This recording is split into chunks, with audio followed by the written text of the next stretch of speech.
to accomplish that is right here. It's this methanol injection kit. We got a nice kit here today from Labonte Motorsports. And you take a look at this, there's a lot of things laid out. And if you didn't know any better, you might say, man, that's a lot of stuff going on. It's a little intimidating. But don't worry about it. It's not so bad. Yeah, once you get into it, it's really pretty much straightforward. You've got to drill a couple holes, a couple 1/8 inch pipe taps, and do some wiring. And the system is pretty much complete. You've got the fuel pump, which is really the heart of the whole system, because that's what's going to deliver your methanol water mix to your solenoids, which will go through these little injectors. And what we're talking about really is like a spray mist, like you see at a restaurant. Right. We're misting basically down the inside of the intake manifold. Keeps you cool. And the way it does it is through this little brain. And what it does, it takes a boost reading on this side, intake pressure, and it tells these electric solenoids when to open and close to shut off our mix of methanol and alcohol. And all this is operated by these little wires here. So it gets the reading, fires these, cools down the engine. And you've got all your wires, the rest of the wiring harness to go, and your ties, and it's a pretty simple deal. So you might be saying to yourself, okay, well, what do I get out of this, right? What kind of gains do I accomplish What from do you installing? get out of it? I like Not that. me personally, but in your vehicle,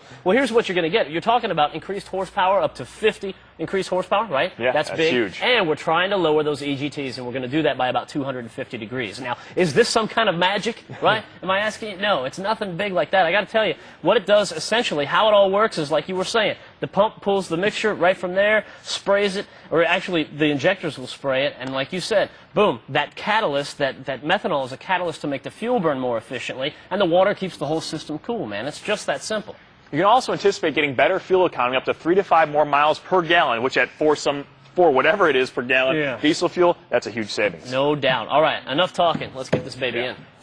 This 6-gallon tank will mount back here, and that's what's going to hold our methanol and water mixture. Now, you might be saying to yourself, well, how much of this am I going to go through? Well, here's a good rule of thumb to keep in mind. For every 30 gallons of diesel fuel that you're going to go through, you'll go through about 5 gallons of mixture. So just keep that in mind when you're going down the road. That way you can keep an eye on everything.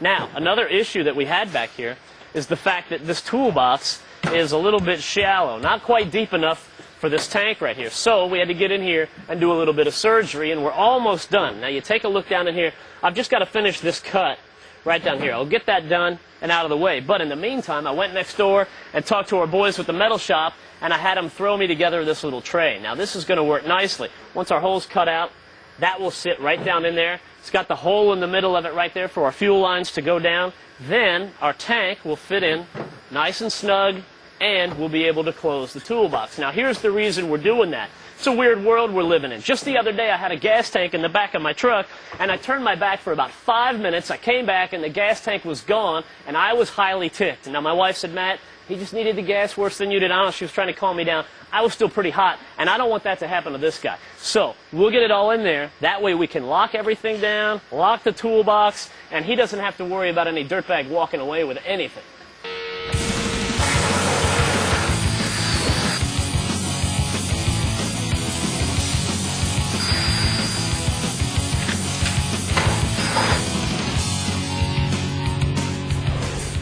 All right, so here's where we're at. We got a lot of groundwork done. Put a hole in the bottom for our little fitting. This is going to be our supply line to our fuel pump. On the side, we've got put in place our fuel sending unit, so we'll know how much actual methanol and water mix we've got in our tank. And we've gone ahead and put these little brackets in place underneath so we can hold it in place. What's nice is this whole thing is going to be hidden away inside this lock box. Put our bungee cords over the top, like so. And that'll keep it from moving around when we go down the road. This closes up nice and clean installation, and it's locked, so we don't have to worry about anybody walking off with it. We're going to take a break. When we come back, we're going to be underneath the hood because we got a couple holes we need to put in that intake. Be careful of it. You got a vacuum and a hammer. And got it all covered, baby. Yeah, that's what I'm afraid of. Hey, welcome back to TruckU. Today, the work continues right now on this methanol injection kit that we've got from Labonte Motorsports. Now, this is a nice kit, and right over here, we've got the whole brain of the outfit right here. So what this is going to do is basically read all of the information and send it and tell everything what to do. So this little cord on the back of that, this is going to mount somewhere right about here. We'll probably just stick that down with some Velcro. This is going to go through the firewall and into the cab and hook up to our monitor once we get that all dialed in. This is going to hook back in to some of the solenoids back over on that side. A wiring harness right here is going to plug into the front. That'll hook up to some of the injectors. There's grounds here and everything. This is actually what's going to read the boost pressure, and that's going to determine a lot of things that go on with this system. So Bruno's drilling some holes over there on that side. And once he gets that all done on that side, we can actually hook up some of the wires to the solenoids right over there. All right, that cast iron was a little bit tougher to drill through than we first anticipated. Now, what we're doing here is we've got to drill 4 holes in this intake manifold. 3 of them are going to be for our injectors, and 1 of them for our sensor, which is going to read boost pressure. Now, that's where this little brass fitting will go. It's a barbed end fitting where rubber hose will slide onto it and connect to Matt's little brain that he hooked up on the other side. Now, keep in mind that when you're drilling into the intake manifold, you've got a lot of shavings and stuff, so put some grease on the end of the drill bit like we did, and that'll keep it on the drill bit instead of getting into your engine. Also, another tip you want to do, take your shop vac and clean out the hole before you go ahead and tap it, because if you don't, you're just going to push more shavings down into the intake. Our 4 holes are drilled and tapped into our intake system. We've got our pressure fitting put in place and 1 of our injectors. Now, this is what they call a pre-injector. It's the smallest injector, and what we did is put it on the back side of the intake, give a nice, clean, straight shot through the intake manifold down into the engine. This way the fuel has a chance to atomize.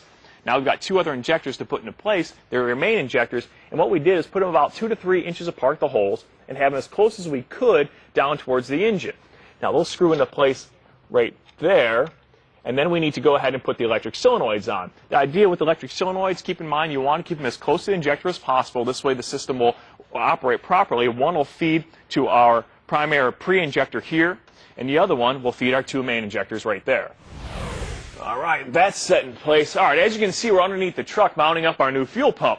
Now, I know the fuel tank's back here, but it's okay because this pump is not gravity fed. It's self-priming and can be mounted in any orientation, so we're good to go pretty much anywhere we want to put it. So we decided this frame rail here is a good place to mount. It's kind of out of the way, and we've actually got some access to it to and from, which is nice for a change.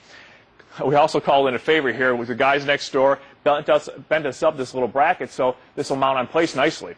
What's nice about this pump is a couple features besides the fact that it's self-priming, is that this thing's also got these little push-in connectors. Normally they're external fittings. Well, on this pump, they're built into it. The less fittings you have, the less opportunity for leaks. Also makes it easier to mount in tight locations. Now, the pump itself is capable of putting out 250 psi, where most are only about 150. Now, we're regulating it down to 150 for our 50-50 mixture. But the capability of going with a higher pressure leads to a couple different options. One being that you can get a smaller molecule down to 50 microns, which means that the fuel mixture will be atomized better, which means the whole system is going to burn more efficiently. I've got to go ahead and drill some holes here, and I can mount this mounting bracket in place, and then we can do some wiring. Right behind you, dude. Oh, you're here? Cool, man. You got this for me? Yeah, I'll take care of all this. Now, when we come in here, we've got a couple wires hanging out and just kind of doing their own thing, and we need to tie it all together, right? So basically, here comes the red. That's going to be the hot. That'll be the power for this pump right there. That comes in from the cab, so I need to get these ready, and I'll cap those off, and we'll be set, and then we'll have the power going to it. Also, the ground that hangs off, we're just going to put that right onto the backside. That's a perfect spot for it, and that'll be nice and easy and taken care of. Now, we sneak back here to the back a little ways, and we've got another wire that came all the way up from the front end of the vehicle, and that came all the way back here. Now, this wire comes down from the tank, and what this is our liquid level sending unit, if you will. This is going to tell us how full our methanol water tank is. That way we can keep an eye on that when we're going down the road. So we'll tie all these together and get that all hooked up. But then, once we get those all capped off and ready, now we can start hooking up some of these supply lines right here. Now, these are really cool. Now, this will come up here right from the bottom of the pump, and these connections are nice because it's just, boom, it's done, and it's in there nice and good. If you need to take it out, you just push in the gray part. These are really nice little connections. We'll run this back to the tank right there, and then we'll run another one of these from the top of the pump all the way back up there underneath the hood of the vehicle, and this will be pretty much all set up. Then we'll get all the wiring done. Like I said, I'll cap all these off and get this baby all dialed in and tightened down. Right now, we need to go to break. I'll finish up on this, and we'll be back, and we'll keep working on this truck. The TruckU. Now it's time to install the module for our methanol injection kit from Labonte Motorsports somewhere up here into the cab, nice and easy where we can get to it. So what's good is we're showing no error codes yet. That means everything's hooked up right. Now there's some nice little functions right here, the backlight and contrast. You can change that, you know, if you're driving during the day or the night. Now we'll slide over here, and we want to put it into setup mode right there. And we want to make sure that our injectors are set to nothing right there. So all 3 of those are set to no injection right now, and that's good. That's going to prevent over-injection or engine bog while we're getting the whole system calibrated. So that checks out. Now we roll over here to the monitor section. Now I've got to take it out on the road, put it in 3rd gear and do a pull on it, and figure out what our peak IDC is. That's our injector duty cycle. We want to make sure that we take a look at what the peak is on that, because there's an equation back there in the manual right there. Basically 80 minus our peak IDC, that's going to allow us to set our gain. That way we get everything calibrated right. So right now all we have to do is get this mounted up, then we can take it out on the road and set everything